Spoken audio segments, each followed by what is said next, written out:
Hi guys, hi, how are you? You all right? Yeah, I'm finding it quite tough today. I think my hair, fluffy hair says it all. But hey ho, I wanted to come on and do a really quick video. First of all, sorry I'm not doing my usual amount of content for you guys. I feel like this is the prime time that you need it as well. Just juggling it all. It's hard, it's really hard. So you're not alone if you're finding it hard. The amount of messages, my inbox is full of people finding it hard or giving themselves a guilt trip. So thought it was time to let's do a little IGTV and just have a little chat, maybe where I could help you most. Now, lots of people are saying that the school have set them some sort of schoolwork or things to do. And they're trying to do it with the kids and the kids just aren't responding to it very well. Now, at this point, I just want to remind you, first of all, I don't think the schools are expecting you to do it all. They're probably set it, particularly for the younger children. More often than not, it's just as long as they've sent home something. They sort of have to be seen sending something home. If you don't do it, it's absolutely fine. I've talked about this before. Make the play the priority. As we know, kids do loads of learning through play anyway. It's much better. It's much more meaningful and playful and active, and it's just what they want to do. So make play the priority. However, if you want to do a bit more of the academic learning, as some may say, I'm just going to share some tips with you. However, I also want to say at this point that don't forget, our children do not respond to parents as they would to a teacher. And just bear that in mind. They're in a very strange setting. They're at home expecting it to be almost like the weekend, but parents, grown-ups are trying to hold down jobs at the same time. And then you're asking them to do a lot of schoolwork every day. You know, it's just all a bit surreal at the minute. So don't be surprised if they don't respond to you and aren't completely willing to do homework and schoolwork and stuff. Okay, so I just want to share a few tips with you. Now, whenever someone says to me, how do I get my child to do their homework? And by homework, it could be anything, whether it's a project or spellings, tricky words, reading, writing, you know, all those sorts of things. My one tip is move away from the pen and paper. Because yes, worksheets have a place and a time. I have some printed off to use for emergency when I need to occupy Mason, but the majority of them are, let's say it, they are boring, and particularly copying out words, spellings, all that sort of stuff. It's dull. It's really dull. There, I said it. How dare I? Homework can be really dull. So try and step away from the pen and paper. Try and think about how you can do that homework in a more meaningful and playful way. So first of all, push that pen and paper aside. Pretend that there's no more paper.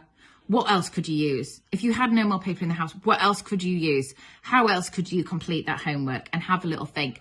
Don't forget, if it is a worksheet or something like that and the teachers are wanting to see it, I am sure it is the learning that's going to take place, the skills that they are going to be practicing. That is the most important thing. So if you don't complete the sheet, but you complete it in another way, take a photo and send it to the teacher. That's just as great evidence as completing the worksheet. So don't ever be worried about that sort of thing. But get rid of the pen and paper and let's think outside the box. How could we do this in a playful way that's going to invite the children to want to play? So we need to think outside the box. So let's start thinking about our daily routine. Are there times of the day like bath time? Is there a way that you could play or do this homework during bath time? You know, if they have to spell out words, do you have foam letters that they could spell it out with the side of the bath, or do you have some shaving foam or something that they could draw in, or whatever you've got, soap bubbles, you know, take a paintbrush in the bath with you and paint the side of the bath with the water and have a go at the spellings. That's so much more fun than sat copying them out time after time after time, that sort of thing. When you're prepping meals and getting meals ready, do you have magnets on the fridge that they could be going off and practicing writing out those spellings, copying them onto the magnets, something like that, spelling them out for themselves, using post-it notes, hiding letters, that sort of thing. Think about how you could get away from the pen and paper. So bath time, meal times, out in the garden. You're doing something out in the garden, make letters with sticks that you find or blades of grass, or write letters on leaves and that sort of stuff. Write numbers on leaves and see if they can order them. Try and incorporate it that way, a much more playful way, whilst you're doing these everyday sort of times. Yeah, trying to think outside the box of how else you could do it without relying on pen and paper, because let's face it, for the rest of their lives, the rest of their school lives, their rest of their work lives, they are going to be using pen to paper or technology, and it just gets a bit dull. So let's try and move away and let's keep it playful. It's much more motivating for a young child, much more active and hands-on, and that's what we want at the end of the day. Then think about the resources you've got. So what have you got available? Have you got bath foam letters? Brilliant. Go get them. They're not just for bath time. Use them any old time. Make a water tray. Use them that. You can stick them on the windows with those sorts of things. You can do all sorts of matching different activities. Like I say, have you got magnets? Have you got Post-it notes? Have you got any flashcards? Go and have a good rummage about what you've got, because I bet you've got loads already without thinking, oh, if only we had this and if only we have that. Have you got a chalkboard or whiteboard or something like that you could use? If not, no worries, a piece of cardboard with a wet paintbrush works just as well, and it all disappears as well once it's dry. That sort of thing, chunky chalks outside, anything like that. Great way of getting little ones to practice their writing. Reading can be really tricky, something really tricky. So have a look for things that your child is interested in, you know, articles on the internet, that sort of thing. Like Mason's a police fanatic, absolutely loves police. He will do anything that's about police. So if I could find a fact file or something like that, obviously suitable, always check what they're going to be reading, but something like that is much more motivating. Now I could help him, we could decode the words, but that sort of thing. There's loads of great games on iPads, lots of learning apps at the moment, all sorts of stuff. Let's just make it fun. Get away from the pen and paper. I'm going to say it a million times.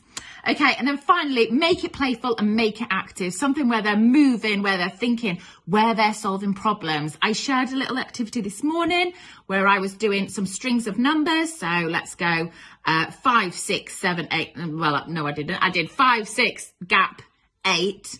And then hid some Post-it notes with those numbers on. Mason had to go find it and fill the gap, problem solving. Then there was one of them that was a blank Post-it note. Oh no, one of the numbers is missing. We haven't got it, but you've got a pen. Can you write it in? Can you work out which number it is?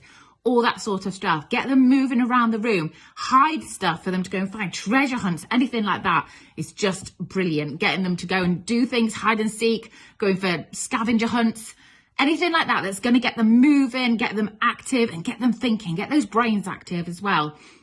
And make it playful. If your little one has been sent homework of money, which is, you know, filling out the coins or whatever it is, a bit boring, and a picture of a purse, get a purse, get your old purse, get some receipts, get some cards and some coins that you've got left lying around. If you haven't got any, make some. Download some from Google and cut them out, that sort of thing. Set up a shop, set up their own little shop, a shoe shop. Library's not really a shop, is it? A toy shop, a pet shop, a food shop, you know, sweetie shop, whatever you do, whatever you want to do. If they're learning money, do it that way. And then they're playing with money and it's in context. And then, oh, should we work out the coins? Because, oh, this one comes to 7p. Have you got enough to make 7p? That is much more fun than doing on pen to paper. So it does take a little bit more energy. And I know it's a time when we're really tired. But there are still ways of doing the schoolwork and doing the learning without sticking to the worksheets that have been sent home or the work that's been set by teachers. Like I said, take a photo, send them the photo. The teachers will love that, to see them playing with money in real context rather than filling out the worksheet. I'm sure they're really not so bothered with everything that's going on at the minute.